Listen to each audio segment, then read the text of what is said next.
Welcome to the Joe Nada Anime Podcast. We got famed Reddit blogger, 17 writers joining us today. Thanks for coming on the show. Yeah, thanks for having me here. Yeah, so today's episode, we're going full breakdown of Death Note. We might get to other anime, but we're going to start with Death Note. So Death Note starts out, the origin story is not that great. He finds a Death Note. Not that interesting. So the first, kind of exciting thing that happens, episode, 2, Owl comes on TV. Basically, he immediately kills Owl. I always thought, because you think, Death Note, it's a story about, it's kind of like Lord of the Rings. The Death Note is a ring of power. You would think, when looking at Death Note, Light's all, a good guy, and he's trying to use the Death Note for good. But as soon as Owl goes on TV, I guess Owl's a good guy, he tries to kill him. Right off the bat, Light, as a character, his status as a good character is questioned. I think it's episode 2 that happened. Yep. Right, yeah. I'm going to be a little bit harsher on the show as time goes on, but I will say here that I think that the first couple episodes are just absolutely stellar in terms of starts for anime. Yeah, I agree with that. I had a few problems, but they didn't come up until a little bit later in the show. Right. Let's actually go on to what you had to say about it, because I know you have some pretty interesting criticisms about it. Okay, well, I guess that's getting a little bit deeper into the show, so, spoiler warnings, I'm sure, for some... Order. I think it'd be fun to go in order. Oh yeah, that makes more sense, yeah, so let's try and... what are you gonna say, Nier? No, not Nier. I actually, the criticisms I have towards the show come largely before Nier, although that entire section, most people dislike that, but, my criticisms come more to the handling of its themes, which is more, I guess probably halfway through the initial stage when it starts to become more apparent. Right, okay. It doesn't really handle its themes well, because isn't that, I'm right, isn't that one of its, themes, right. Power, how to use power corrupts, and they don't really use it. Right, exactly, and that's one of my big problems. I feel like the first couple episodes do a fantastic job of setting up this whole, power is going to corrupt absolutely sort of thing, and then Light just kind of becomes a psychopath. Yeah. And similar things with, where you're set up to think you're going to see this entire society as it plays out, and then really it doesn't give you that much to go on that front. Yeah. Something else that I thought was interesting was how there was, so little internal conflict from Light when he was doing all the stuff, because... yeah, he kills somebody on episode 2, I think. And then for the rest of the series, he's just, constantly killing people with the Death Note, and there's, no remorse, even after the first one. He has a little internal debate in episode 1, I think, at the end of episode 1, and then he just goes for it for the rest of the series. Yeah. I thought that was kind of ridiculous. Well, I think that it's not necessarily ridiculous. I think that Light is a psychopath, and while I don't think that this is a flaw with the show, I think that it is something that could have been worlds better than what it was. Right, exactly. It's not a flaw in the show that he's a psychopath. It's just the way it is. Yeah. But I think that the fact that he is a psychopath and didn't, become a psychopath after getting the book is kind of a weakness, because... Yes, I guess I would make that distinction. I think this specific thing is a weakness rather than a flaw. It is something that is weak where it could have been very strong, but it almost felt like they just kind of stepped back from something that could have been, I guess, more poignant and more interesting. Yeah. Right. By the way, we were talking about, how Death Note has, this coolness, so I just wanted to say, the director of Death Note is Tetsura Araki. Yeah. Maybe I got that right. And I guess if anyone goes on YouTube, Digibro on YouTube has a good video about Tetsura Araki. He also directed Attack on Titan, yeah. High School of the Dead. Yeah, highly recommend Digibro's videos. He does some really good analysis.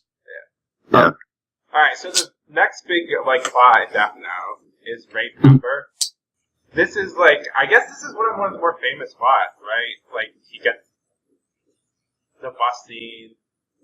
Oh, yeah. Sorry, it took me a second to remember who Ray Pember was. Yeah. No, I don't know what people think. I haven't been in a lot of Death Note there. Yeah, it's been a while since I've seen it, but I do remember enjoying that section my first time through. Although, yeah. I enjoyed it my first time through 2 years ago. But I remember, like, I rewatched it, and I remember thinking, Al, one of the first things that Al figures out is how Kira kills people. So, he already knows that Kira needs his name and a face to kill people. Ray Pember shows Light his ID. Which is, like, Al should have already, like, warned them, use a fake name. Yeah. Yeah. Because Ray Pember's fiance or whatever, didn't she give Light a fake name the first time? Yeah, she kind of, like, I think... And she wasn't even on the case. He does a great job setting up, like, all his conflicts. Like, Ray Pember is pretty interesting, you know, he's an FBI agent is following him. And it's, like, pretty epic. And Naomi is pretty epic, like, she's an ex-FBI agent. But how Light eventually defeats them falls flat because they basically make like the stupidest mistake. Like Ray Pember, he shows Light his ID, and Naomi, like she falls for the I need to see your ID to join my secret club trip. Like that's pretty much right. Yeah. Right. Which. Yeah, honestly, I feel like the show, for the most part, does an amazing job, and this is one of the things that I will give it a lot of credit for. It does an amazing job at being consistent and having very intelligent sort of plots throughout, and really good plans. I felt like the thing with Naomi was not that great. Like, well thought out. Like, the whole thing of just like, oh, go die somewhere where no one will find you just seemed... Yeah, kind of too convenient. Yeah. Yeah, and like, it was kind of cool because at first she like uses a fake name, so Light's like, "Oh crap, you know, how am I gonna kill her?" And I thought they could have I thought like a lot of the build up to that scene was pretty cool, but they just kind of ended it. He could have just thought like of a better way to end it than that. All right, you show me your ID and you can join the L task force. Is how he eventually wins, and that's like, come on, she's too smart for that. Yeah. And then, I mean, right after that, we get into all of the I know you know I knows, which I actually thought were really fun. Right. When they were at college together, and then they were on the same team. Yeah, that was actually my favorite part, because Elle was suspecting Light, and Light obviously knew who Elle was, and then they were just standing there like, okay, who's gonna mess up first? Right. I thought that was just really cool. It was really intelligently done, and although it kind of squanders a lot of the themes that it sets up early on, I think that this section was, at the very least, extremely fun and extremely cool. Right. Yeah. I honestly think that the first part with Light and Elle together is probably like one of my favorite sections from anime, just because it's like a staring contest. Right. Like way more intense. Right. Right, it's so much fun. Like, Al's like this great detective, and, you know, Kira's the mastermind criminal. Really fun. I mean, it's all overblown beyond proportion. Like, they're just a couple of random genius kids who all get perfect on their exams, and it's just, it's very entertaining. Yeah. Right. Alright. Then, do you have any other criticisms about the show? Oh, yes, we do. Yeah, well, we got a lot of show to go through. Yeah, once we get on to sort of the next section, I guess, because... Yep. Alright, so Isami's entry into the show happens around now. Yeah. And what does everyone think about Misumi? Yep. I mean, I think everyone's reaction to Misumi is they hate her. Yeah. I didn't think she was the worst character. I mean, I think she was well written as a ditz, but she was also just kind of boring. Yeah. Like... I can see how... Okay, I don't think her character had to be as annoying as it was, though. That's my thing about her. Yeah, it didn't. I mean, it was just frustrating, just watching any scene with her, just to be honest. I can stand her. The only scene that was fun, I guess, where I'm jumping ahead. Oh man, I forgot Light's girlfriend in the second half. Oh yeah. Takata. One of her names is Takata. So Takata and Misumi have this scene where they fight, they go to dinner together, and that scene's fun. That's like way towards the end. Yeah, that's like way towards the end. That's okay, I think that's my favorite Misumi. Alright. Yeah. Alright, so we get to, this is what I think is the biggest, Deus Ex Machete Death Note, is the forfeiting of the Death Note, that Misumi can forfeit the Death Note, and that erases her memory. Yeah. That whole section, I think that's when the show started to go downhill, although I will say it had an amazing reprisal once the Death Note gets back to light, but that's... Right. I think watching this show again, the most exciting episode, one of the episodes didn't have a lot to do with the plot, and it has a lot of plot holes around it, but just to watch it, it's a really exciting episode, the episode where, Light's dad takes Misumi and Light out, and he's like, I'm gonna kill you guys. Al ordered me to kill you guys. And he takes them out in the limo. That episode's intense, man. Yeah. Yeah. That was, episode, 15, I think, for anybody listening. And then it's, 16 where where Light actually loses his memory. Right. And the other really exciting episode, I've heard people don't like the Higuchi arc, but the episode where Higuchi, they tell him that Masada's in the TV studio, and he has to try to kill Masada, and he's running around trying to kill Masada. That episode is fun. Oh yeah, I remember that now. Yeah, that was good. Yeah. I think those are kind of the high points of the show. Yeah, although actually the high point to me was the point just before it started to get almost everyone unanimously agrees really terrible. Yeah. I really liked the sort of midway through the second season point. Are we ready to talk about that yet? You like the foot rub scene? Is that what you're... I liked that entire episode because I thought the entire thing was just brilliant and really climactic, and had the show ended there, I may have had a higher final opinion on it. Yeah. But I always feel like Light had to die, though. The people that I agree.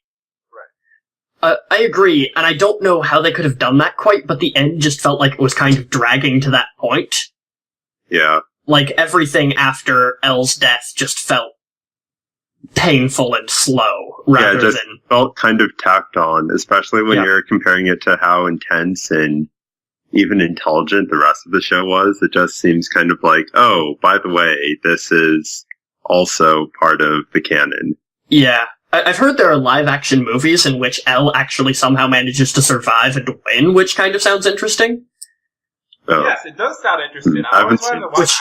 I tried to watch the first one time. Have you seen them, Otter? No, I haven't seen any of the Death Note movies. Yeah, aren't there two of them? They have Great cosplays. The guy that does Al looks exactly like Al, and he does all the the mannerisms and stuff. Yeah. It's been years, so I'd have to rewatch it and give a good review of it.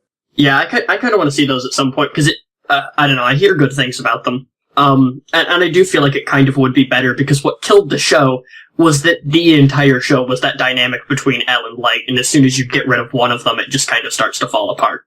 Yeah. And part of the reason that the show was this dynamic between Elle and Light was because all of the other characters, to me at least, felt kind of like window dressing. They didn't really do much with the themes, and these two were these big personalities which made the show. For sure. Yeah. Exactly. Well, another thing, I think he does, I mentioned this already, is the cops are just really stupid. Yeah. At one point, alright, so there's a lot of evidence that gets to point Light as Kira. Ray Pember was following him. Mm-hmm. His girlfriend is the lead suspect for second Kira. I guess they found some sort of fingerprints to arrest Misumi, if you guys forgot that. So yeah. So I mean, between like those two things, there's like decent evidence that Light is Kira. Masada is like, there's no way he's Kira, and even Aizawa is like, there's no way he's Kira. It's like, well, hold up, guys. I mean, there's a shot.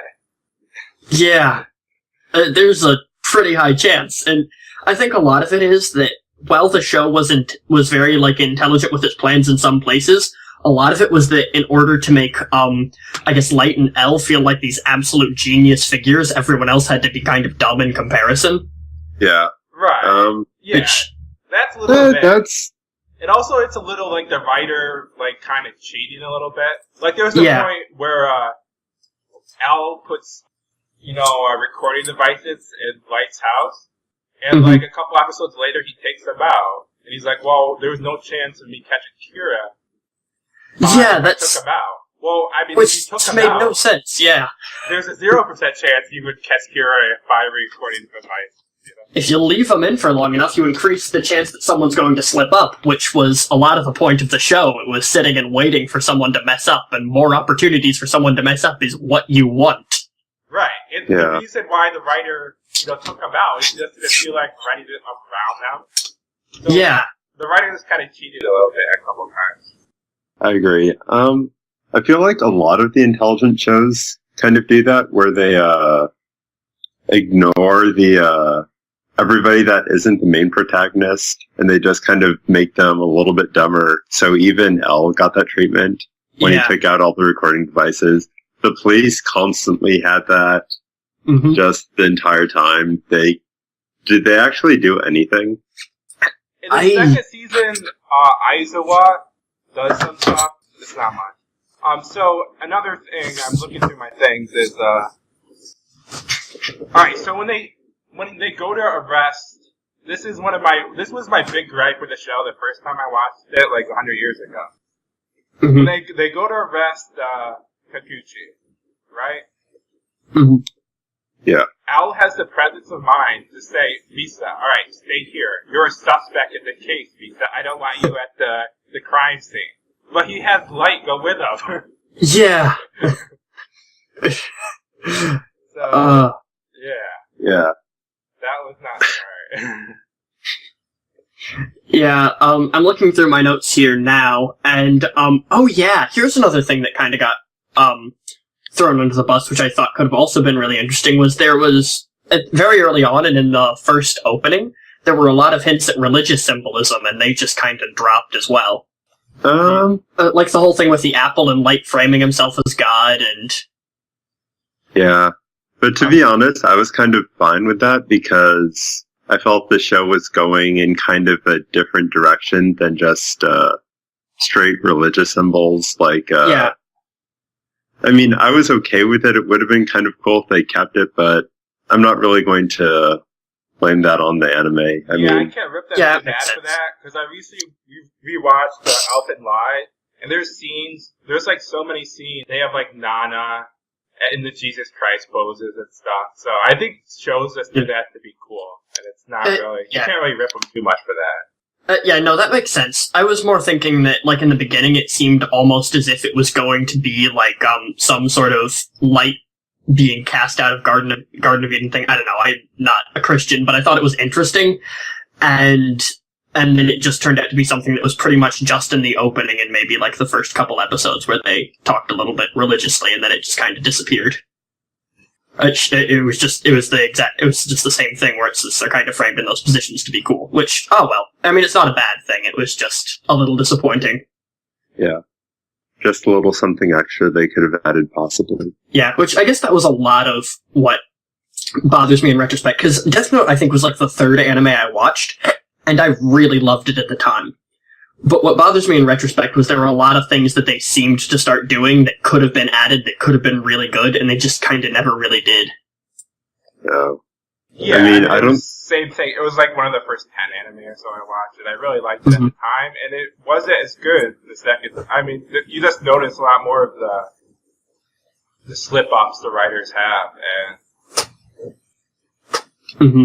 Yeah, and I think a lot of the reason it's not as good to watch this one, like any of Death Note actually, a second time, is because since there are so many people going against Light, the writer really has to, like, write him out of corners. Yeah. And the first time through, you'll notice it less, but... Yeah. Yeah. The more you watch it, it's like, oh, and here the writer saves him again. Yeah. Because, I mean, a lot of times it's, like, not even Light being smart, it's other people just messing up before he does. Yeah. Right, or the case of, like, Masada and Light's dad just being incredibly stupid to a level that's, like, incomprehensible.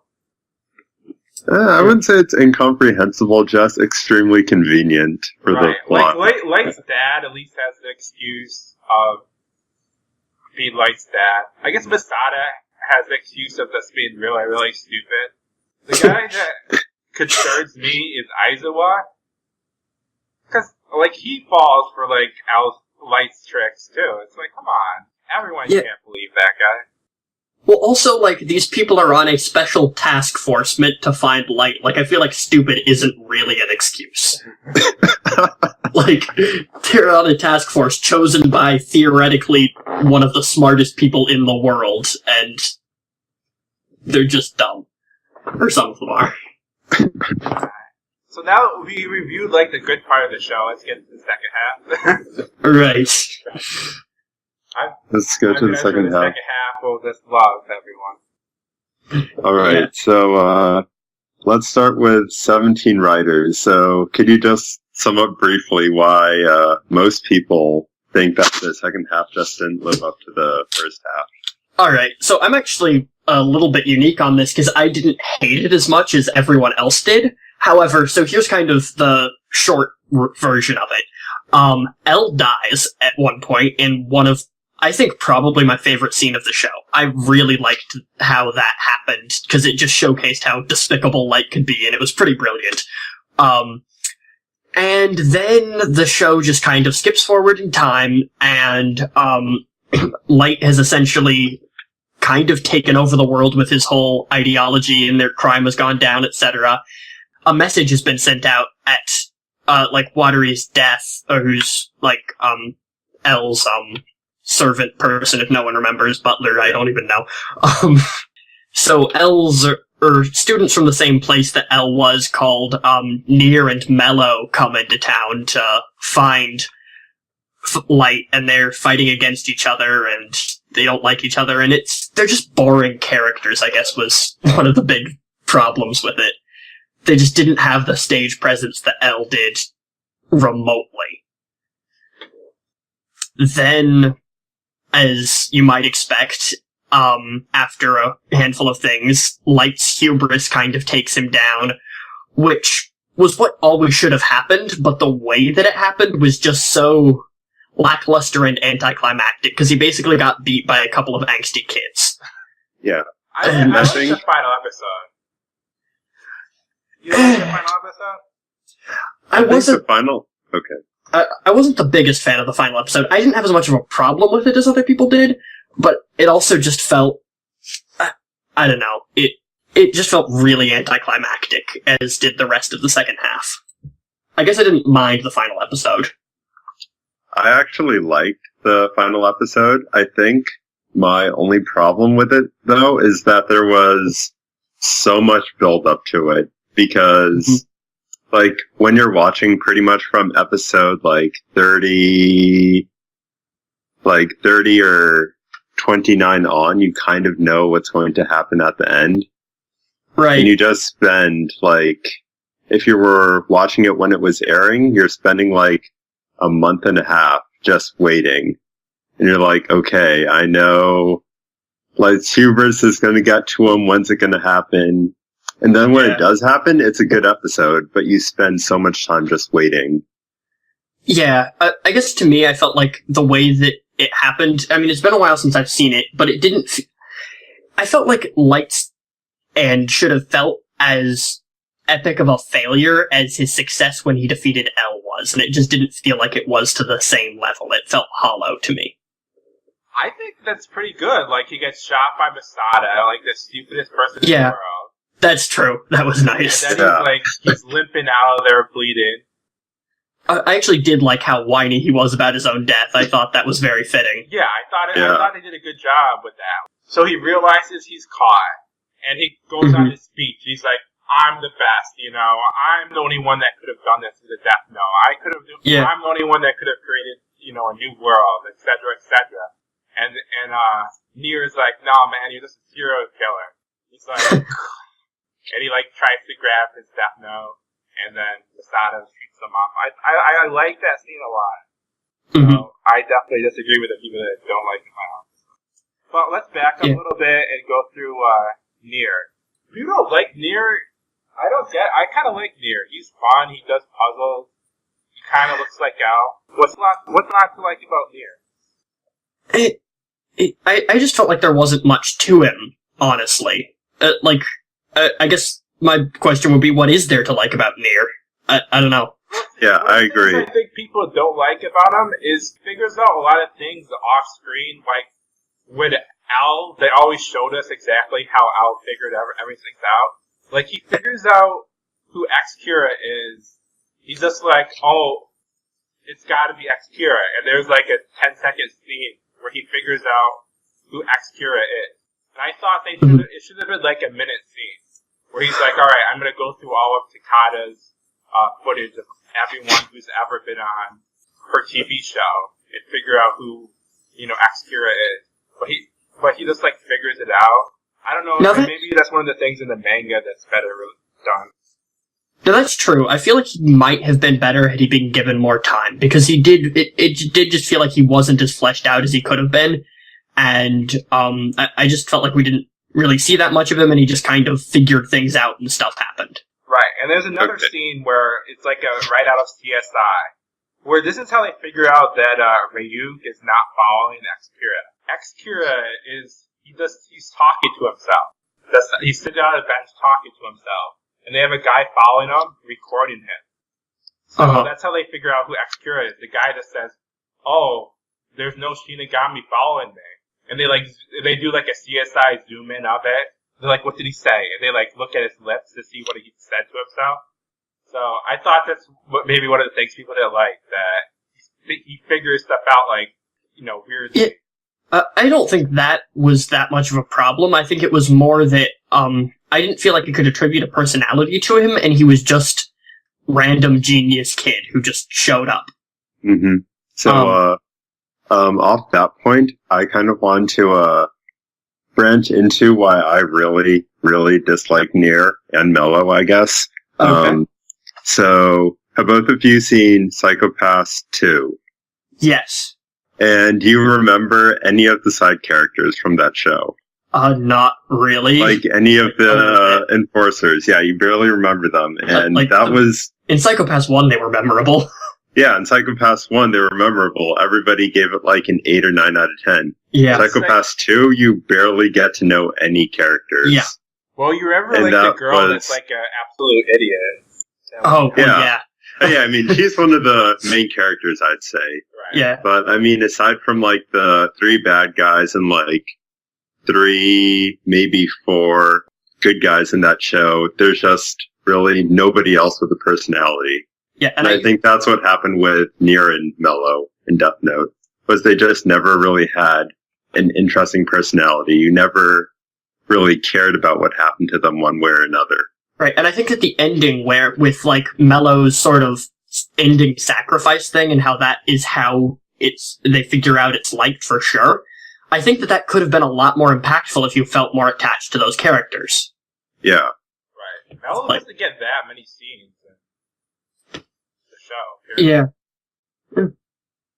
Yeah, and for the scenes you do see Mello in, like, there's nothing that would make you really care about him. Yeah, which because in a lot of the scenes he's just being a jerk, and you're just like, okay, it's some annoying like teenager guy.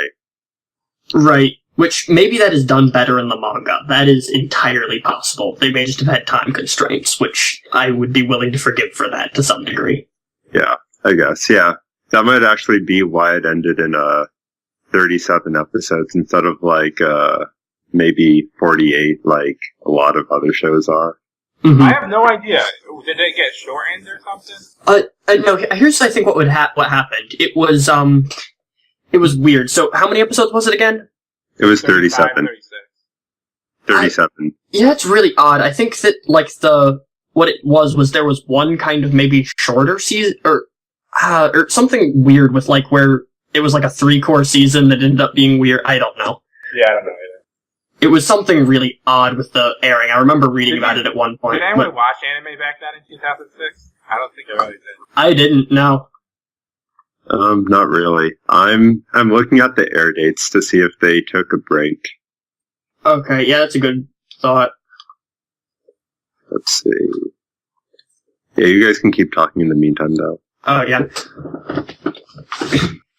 I was actually doing, like, the mistakes in Death Note, so I was looking up. I thought that there was a mistake about the books. I was trying to figure it out, and it actually got to be, like, really complicated to figure out, like, which books to follow the books. Like, alright, Light starts with Sido's book, and then which books does Higuchi use, and why does, you know, Ram follow Higuchi, not Ryu? It's really tough to figure out. Yeah. I just kind of gave up after a while. There's a lot involved in that, if I remember correctly. It's been a little while, but yeah, there was a whole lot of stuff going on. Is, Higuchi had Light's book, because that's the book that Mello takes. So it must be Sido's book, because then Mello takes it and Sido goes to Mello. But then why was Ram following Higuchi, not Ryu? And, you know, maybe there's a plot hole there, but then there's this scene where Ryu, Ram, and Light, like, switch books with each other, and it's like, I have no idea what happened during that scene. So, I mean, I'm sure the writer didn't mess up there, but it's just really hard to follow. It is. Yeah. I think what was going on when they were switching books was something involved in making sure that, like, oh god, that Light, had the right memories when he came back, or like, it was something really weird, or like, god damn it, I remember. It's something to do with, like, Light having the memories and, right, because that episode is right during the helicopter scene, just as the right scene, is when that flashback occurs. But maybe it's how Higuchi had Sido's book instead of jealousy. Oh, I think maybe what it was that he passed it around to everyone so that whichever book he ended up with, he would get his memories back. I don't know. It's been way too long. I'm kind of talking about nothing right here. Maybe we should just look that up. Okay, but I think as far as criticisms of the show go, is that about what we have? Just that, like, the last criticism is just like Nier and Mello weren't really fleshed out characters, and that the ending wasn't really what we think it could have been. Well, I like that. Yeah. I thought we disagreed with him, Otter. It was a good ending. Oh, no, I was saying 17's opinion was that the ending wasn't as good as it could have been. I thought it was fine, personally. The ending is fun. Outside of like my opinions on how it could have been a lot better than what it was, yes, that's basically what I thought about the show. And as like a pure, you know, Light hater, I kind of wished it was more of like a complete win for Mello and Nier. I guess people usually say the opposite. Like, Mello died, so they didn't really feel like a complete win. Oh no, I was kind of fine with how Mello and Nier ended up at the end, because, I mean, you're against Light, there are going to be some casualties somewhere along the line when he's involved. Yeah. Okay, so I think that just about wraps up Death Note, unless you guys had something else to say about it. No, I think I'm good. Yeah, I just want to say, like, I do like Death Note. I know I said a lot of bad stuff about it, but I think it's a good show. Everyone should watch it. Yeah, it's definitely something that people should watch. And I do think it is good. I just don't think that it is great. Yeah, I'd argue that it's one of the best intro shows you could watch if you're just getting into anime. Oh, definitely. It's not perfect, as we've pointed out, but it's still, like, one of the... Like, if I could forget all the anime I've watched, I'd watch Death Note first, just because it's such a good intro. And it's so far from, like, the slice of life and ecchi, whatever, that gives anime a bad rap. Right. Right. It's definitely good for anyone getting in, and highly recommended. Alright. So the next thing we had to talk about on the schedule was dub versus subs. Oh, right. Okay. So, I'll start off this one first. So, when I started watching about 2 years ago, I was a sub-only person. And, like, no matter what anybody said, I would just watch all the subs. So that was, like, Cowboy Bebop. My first time watching Baccano was wow. sub. Yeah, I was, like, hardcore about it. And just to give you guys a little point of reference, when I was in high school, I was also one of the kids that wouldn't watch Naruto because I was reading the manga. Oh. So, yeah, I was that guy. Okay. I was pretty awful. But now I actually have to say that I kind of see the value in dubs. I think a lot of them are bad, but there are some that really stand out. And those ones are worth watching. So I think, where were they? So Baccano, Cowboy Bebop, Full Metal Alchemist, and Black Lagoon. Yeah. The ones that I think are actually better dub than sub. Oh, better. That's interesting. I think Baccano is one of the few that I think are better. I'm not sure about Cowboy Bebop. Probably. Haven't seen Black Lagoon yet. Okay. Yeah, it's rare that you run into a dub that's actually, like, better than the sub. Like, there are some that are on par or just really good in their own way, but it's, yeah, something that's... I guess Baccano is different in that its aesthetic is very much lends to the English-speaking voices just fitting better. Yeah, because, I mean, it's set in America, and right. It's all American characters, pretty much. Right. I personally started out watching almost entirely dub, and then have slowly drifted into more of a subs person. Oh, interesting. Yeah, I now will mostly watch subs, but will watch, dubs when it's something that I don't care about as much, and just want to be doing something else while I watch it, or if I hear that it's a really good dub with something like Baccano. Okay. So, why did you actually go from dubs to subs? Well, I guess it kind of started when, I started watching shows that weren't dubbed yet. Mm-hmm. And eventually it just kind of led me to branching out with things that, like I would watch the subbed version and then a dub would come out and I would listen to it and say, this isn't as good. Maybe I should just watch the subs of things, and it just kind of started spreading. Oh, okay. That's I'm interesting. kind of like a conspiracy person on this topic, and I think that the whole deal is the people that watch subs, they watch airing shows, so they come out first, so they watch subs. Mm-hmm. So, I'm sure they are a little better, but I think it gets overblown how much better, how bad the dubs are. I wouldn't deny that. I think there are some dubs that are utterly terrible, but for the most part, they're generally decent, or even good to some degree. I've personally gotten to the point where, especially in shows like, say, Kill la Kill, Neon Genesis Evangelion, like, I just like the Japanese voices in those better. Not necessarily because the sub is better or the dub is bad, but honestly because I just like the aesthetic and I feel like the voices kind of fit the show's tone better. Yeah. Keep on going. Well, I think Madoka has a good sub. A good dub, for real. Yeah. I like Madoka's dub. Do they say that the sub? Do they say for reals I actually haven't seen Madoka's sub. I've only seen Madoka dubbed. Yeah, Madoka's fun. Madoka is fun. I enjoyed the show. I thought it was going to be one of my absolute favorites when I first finished it, but then it kind of dropped a little bit in retrospect, but I still really like it. Yeah. I still haven't seen the movie. I'm waiting for the movie to be dubbed.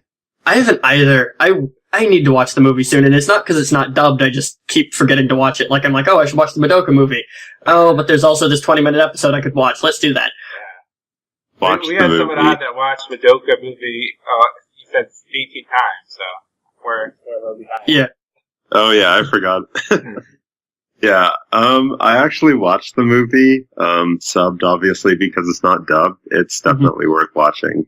Yeah, I keep hearing a split on it. Dubbed soon, though, so I think it's like this year sometime.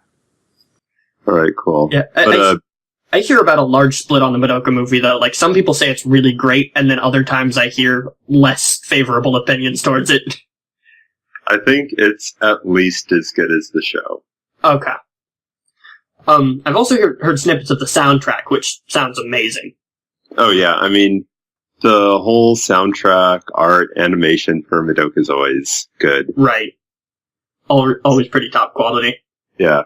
But, let's see, back on the subject of, sub versus dub, one of the things I noticed with, since I used to almost exclusively watch, sub shows, is that I think part of the reason I enjoy it is that it's easier for me to notice when a voice actor makes a mistake in English than when they do some like sketchy voice acting in Japanese. Yeah, because if somebody messes up or like the delivery isn't exactly what it was supposed to be, I'm not going to notice if it's in a different language. That does make a lot of sense, and I get that as well. Yeah, although, because the pro sub argument is like, I've heard people say this, it's a whole huge industry in Japan, they get paid a lot more money. Which is true. Which is true. But I just don't think voice acting is that hard. I mean, it's more difficult than you think it is. I mean, I haven't done it personally, but I know, or I don't even know voice actors, I just know people that go to studios to record, usually music. And it requires a lot of takes. So if you're doing something with let's say Steins Gate 24 episode season. Yeah. And if you're a main character there, it's going to take hours and hours. Yeah. And I mean, even in Japan where they are paid better, I mean, voice actors are pretty badly paid, and then here it's even worse, I've heard. I mean, everybody associated with anime is badly paid, let's be honest. True, which is really unfortunate. Yeah. Yeah. I think the star voice actresses in Japan do decent. Yeah. I know it was someone's birthday today, I forget who.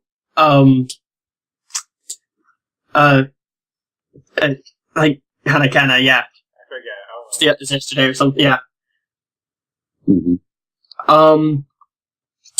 Yeah, no, I really enjoy. Do you recognize the voice actresses in Japan's voices?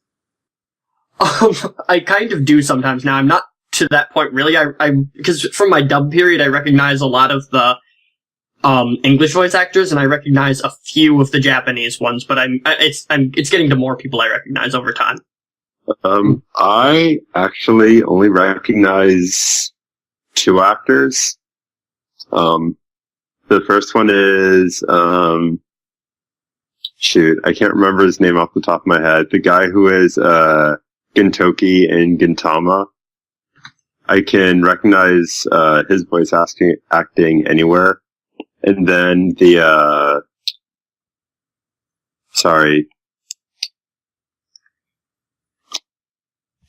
the guy in Monster? The antagonist. Johan. Yeah. Johan. Why can't I remember his name? Yet. I'm enjoying it though.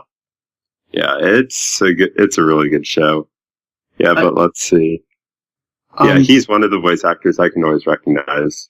Yeah, I have a hard time a couple shows remembering voice actors' names, but obviously, the guy who plays Kirei in the Fate series is very recognizable, actually in both English and Japanese. Mm-hmm. Oh god, they always have to get good voice actors to play Kirei, just because, yeah. Yeah. You need a good voice actor to play him. He has some really sick lines. Yeah, he does. I don't know. So what I was talking about earlier, it's Kana Hanazawa's birthday today. Yeah. She was in Psychopath. She plays, the main character. Yeah, she was like Ritsu from Bakura. She's a ton of people. Right. They're just not coming to me off the top of my head, but she's a lot of characters that I actually really liked. I don't recognize it. I'm looking at her page, but I don't recognize characters. Like, who's Kanade from Angel Beats? She's... I know. Okay. Angel. She's Angel, I believe, right? She's Angel. Yeah. I have to take your word for it. Yeah. It's been a while since I've seen Angel Beats. I enjoyed that show more than a lot of people did, though. Yeah, my Angel Beats take is, I like the fun parts when they're having fun. The parts where it's like his sister dies, they didn't really do anything for him. Spoilers. Yeah, that was pretty strong. Yeah. Well, we don't know whose sister. I thought the ending of Angel Beats was pretty touching, but yeah, the ending section was pretty rushed. Yeah. I liked the actual final episode, though. But the comedy was just great. Yeah. They really knew how to play with your emotions with that show. Yeah. Mm-hmm. There were some really high emotional ups, and then the downs were strong. Yeah, I may be alone in this, but I actually link, in my mind, I link Angel Beats to Sakura So just because I feel like the emotional arc of both series felt really similar for some reason. Like, does anyone else get that? Actually, I haven't seen Sakura So. Oh, alright. It's kind of worth watching. Like, it has problems in retrospect, but it's a very inspiring show if you enjoy doing anything artistic. It's good. Okay, that was Pet Girl Sakura So? Yeah, Pet Girl to Sakura So. Okay. It's highly enjoyable. I don't think it's necessarily fantastic, but I thought it was pretty good. Okay, cool. Yeah, because it seems to have a pretty high rating on Mal. It's sitting at an 8.47. Yeah, it's a good show. I mean, you have to deal with some questionable fan service early on, but you know. I think I'll live. Yeah. All right, so to get us back on track, right. Another show we want to talk about, since I think we're kind of done with dub versus sub, unless anybody has something else, was Hunter x Hunter, or Hunter x Hunter, whatever you want to call it. Right. I think earlier you said that there were a couple arcs that you didn't really like, and I just wanted to hear what those were, or a couple sections. Well, there weren't arcs per se that I didn't really like, but stuff that I liked, I guess, less than the rest of it. Here, let me try and pull up my review really quick. But I liked the Greed Island arc less.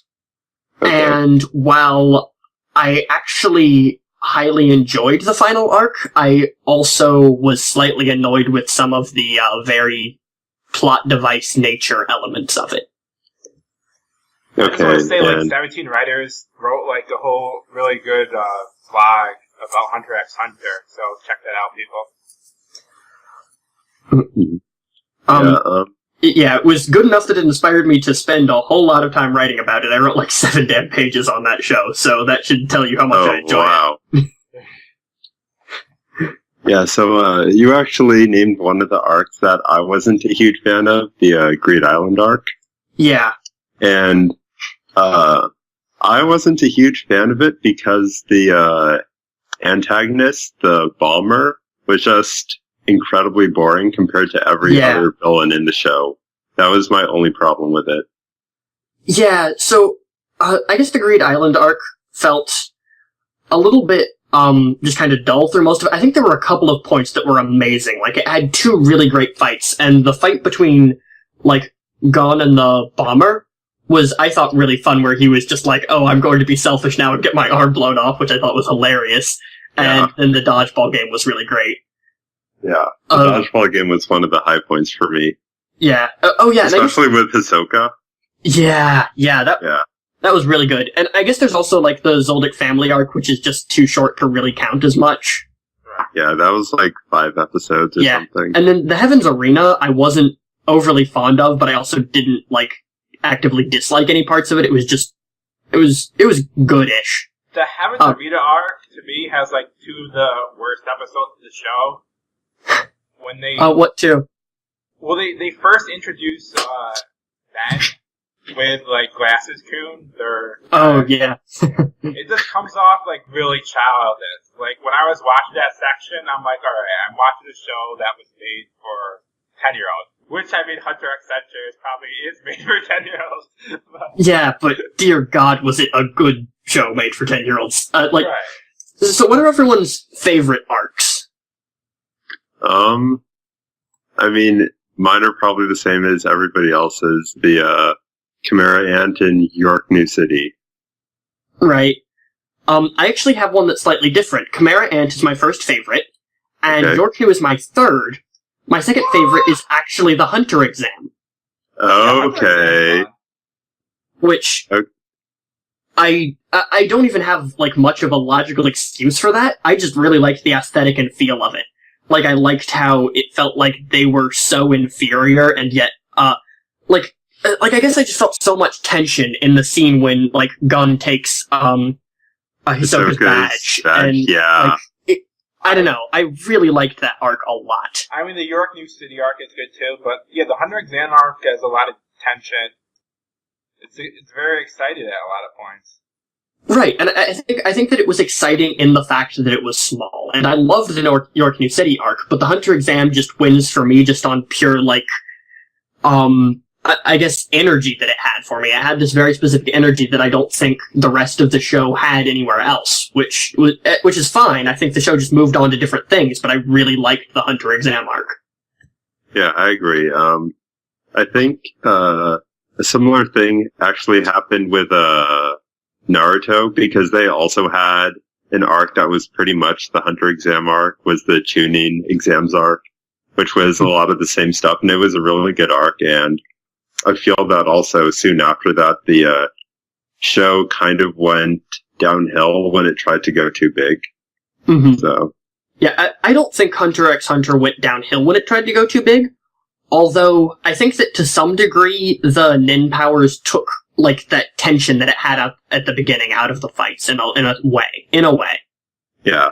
I think that.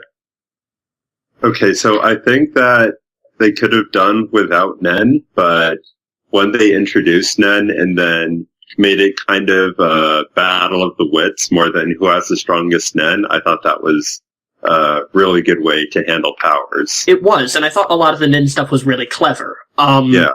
I think that Nen was very well done.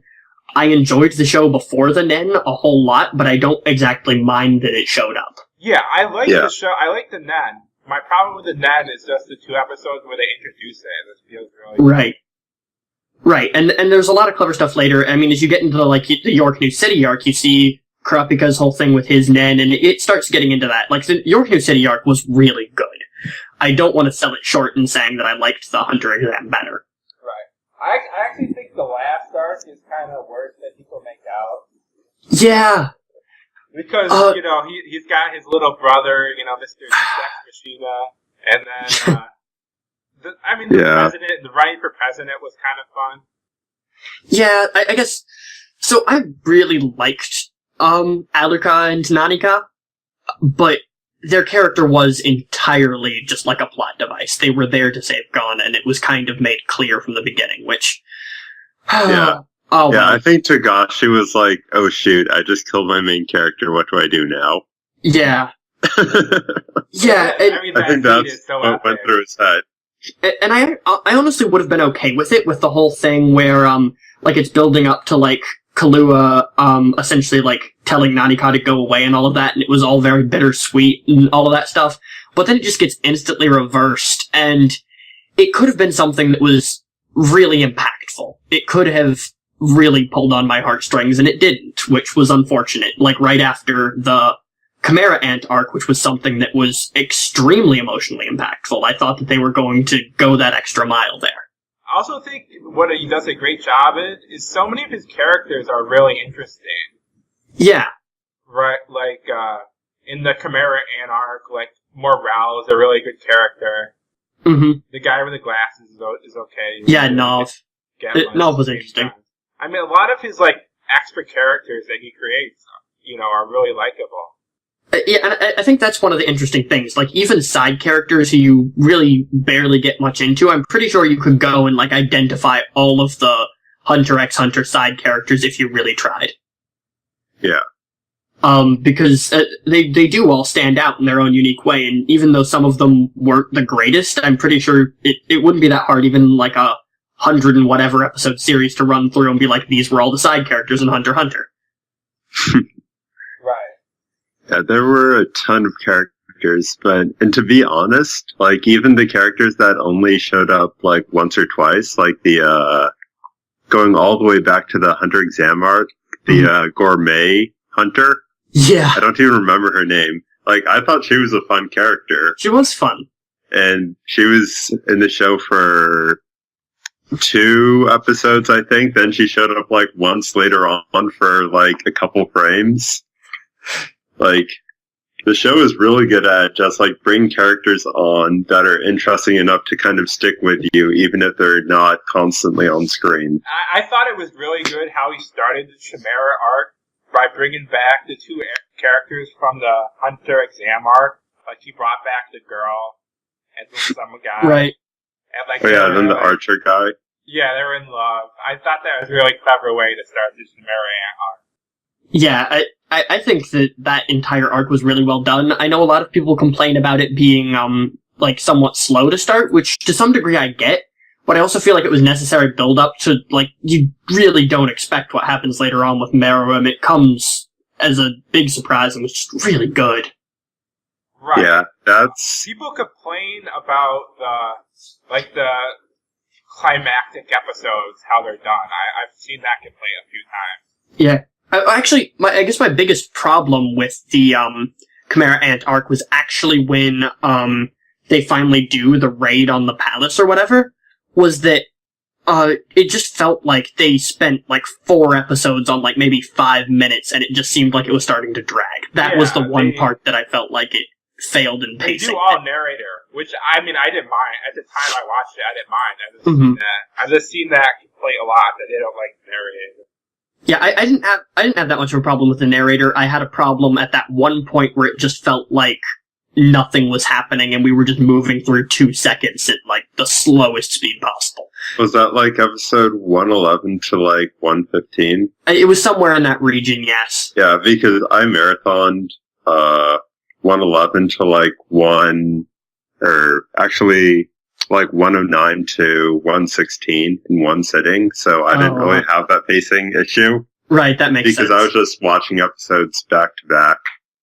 Right.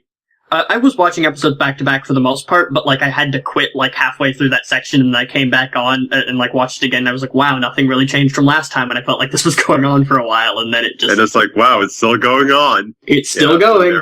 It is still going. Yeah, when they're fighting Yuppie for the first time, it's like, oh my gosh, do something. Please do something. Yeah, and then, of course, it gets good again, and, like, really good. Yeah. Makes it come back and came to me. Do you think it's easier to, like, marathon a show like Hunter x Hunter because the episodes are a little shorter, because you get a recap, and then the song? So they're, like, probably, like, a minute or 2 shorter than your average show? That might help. I don't know. I thought, I just binged it. Like, I didn't even intend to. I turned it on because it had been recommended to me a few times, and I was bored and it was on Netflix, and then I just went through it in a couple of weeks. Yeah. Like, I just got really pulled in. I went through it in about a month, I think. Maybe 3 weeks. And I think what makes it really, watchable and easy to marathon is just the fact it's good, to be honest. Yeah. I mean, it always leaves you looking forward because to everything about the show makes sense. Because for the most part, there isn't anything, like, extremely unexpected or out of left field that happens. Mm-hmm. And it's just consistent with itself. It's consistent, it's very logical, and it's just well done. Yeah. I mean, there are sections that are less well done, but I mean, that's to be expected in a what? Like, how many episodes was it? Like, 140, maybe? 148. 148, yeah. In 148 episodes, it is not surprising that it had some dips in quality, but for something that long, it did really well at keeping consistent. Mm-hmm. And something I wanted to say, since it didn't really sound like you guys liked the chairman election arc, was that I was actually a pretty big fan of it. I would say that I actually was more of a chairman election arc fan than it would indicate from my opinions on, like, the plot device nature of Aluka/Nanika, because I liked their character a lot. Like, I enjoyed them. I enjoyed the whole thing with Leorio as stuff was going on in the election. I actually ended up really liking, what's his face? Rat guy. Yeah, Pariston. Pariston, yeah. I didn't like him that much at first, but, towards the end, when you started really seeing how clever he could be and how much he was actually, honoring the chairman's memory, I thought that was really cool. Yeah. I didning see that coming, to be honest. I thought he was just kind of a jerk, but he turned out to be. Yeah, I didn't see it coming up until, Jing was talking to, Wolf Fox Girl or whatever. And then it, something he said sort of clicked it for me, and I realized that it was just, the chairman's idea of fun, and that was what it was. Mm. Which was really cool. I really liked that. Yeah. Okay, forgive me on this, but one problem I had was I don't remember, Killu's brother, I forget his name, but I don't remember, why did he stop being the bad guy that arc? It seemed to me like he just decided to stop being the bad guy at one point, and it was kind of unclear. It was kind of unclear. I honestly think that arc was weaker in terms of just, a logically constructed story. Yeah. I think that it had some very strong elements to it, but the biggest problem was that it was essentially a plot device arc, and they just kind of did things where the plot needed, which was unfortunate, because the show tended to do things better than that. Yeah, I like the arc, but I have to agree with that. There were some things that were just kind of pulled out of thin air. Right. I feel like, oh yeah, don't worry, Illumi's gone now. Everything's happy. Yeah. And now, of course, they have, Nanika, who just will grant wishes for Kahlua. I hope if any more of the manga ever comes out, and then, of course, that gets adapted, they really delve more into that and make it a little bit less of just, this god power and give us something else. Yeah. I'm actually wondering about that because when they were introducing her power, they made it clear that even without, mutilating yourself, there was another price to get what you wanted. So when one of the servants was wishing for $1 million, it was actually taken from somewhere. Taken from a hot air balloon something that was carrying money, and that was somebody else's money that was taken. So I think it's going to be interesting to figure out where what's actually fueling power, since it isn't just created out of thin air. Yeah, I do think that there could be a lot more to it. So yeah. I really hope that we do get more of the show eventually. The way that it ended is fine, and I think that it is a solid ending. It's better than just dropping it off nowhere. But simultaneously, it would be lovely if we got more. Yep, 2025. Hopefully. Yeah. Yeah. Okay. So, I guess that's about it on what we have to say for Hunter x Hunter. Mm-hmm. It's a great show. The first arc is well, you really liked it. Some people might think the beginning of it's a little bit too childish. Yeah, but it's also slower to start. Like, I could I see... don't think it's too childish. I just think those 2 episodes. Yeah. Yeah. But if you can get into the show, it's really good. Yeah, favorite show. It's one of my 3 10 out of 10s. So if you're on the fence about it, definitely watch it. Don't get off put by the DVD cover where it's just a bunch of kids smiling into the camera. The show isn't really like that for the most part. Yeah, the show's, like, the picture definitely confuses you. Yeah. Because, who's the tall guy? Leario? Yeah. Yeah. Yeah, he's not a main character. I mean, he misses a couple arcs. Like, both Leario and Kurapika are basically main characters in, like, 2 or 3 arcs each, and not really through the entire thing. Right. And, like, whenever, like, I would look at, the years I spent not watching Hunter x Hunter, I look at the picture, and I'd be like, this Leario guy looks interesting, and I'm surprised that Gon and Killer were more of the main characters. Yeah, which I don't have a problem with. Like, I love Leario, but Gon and Kahlua, their relationship and their back and forth was just really great throughout the entire show. Gon's a really good character. Oh, I just thought about another thing I wanted to say. Like, Gon's personality is, you know, he believes in everyone. He's nice to everyone. He believes in, you know, the good of humanity kind of thing. Mm-hmm.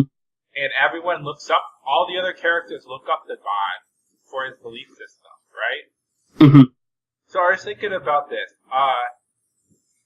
Shiro and Fate Stay Night pretty much have the same belief system as Gon, but everyone just thinks he's a total asshole for it. Like, every character. Yeah, well, I guess that's an interesting thing. So normally when you have that belief system in a shonen show, everything just kind of works out.